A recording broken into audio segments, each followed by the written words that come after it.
Have you ever wondered if there's a way to cheat death? Well, let me tell you about an extraordinary figure from the Bible, Enoch, the man who never died.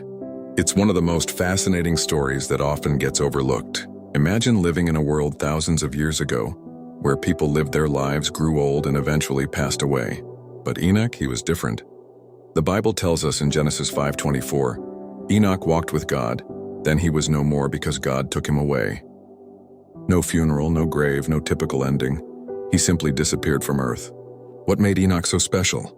The scriptures tell us he walked with God for 365 years.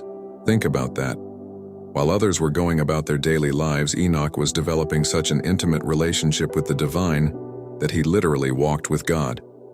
It wasn't just a metaphor, it was a deep personal connection that transformed his very existence.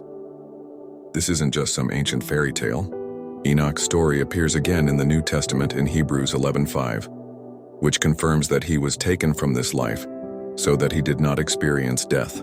He was transported directly from this earthly life to the heavenly realm, a phenomenon that would only happen one other time in biblical history, with the prophet Elijah. The most remarkable part, Enoch's story teaches us something profound about faith and connection. In a world where we're all trying to leave our mark, here was a man who left his mark by simply walking with God. He didn't build great monuments or lead massive armies. He just lived in such close communion with God that he transcended the normal boundaries of human existence.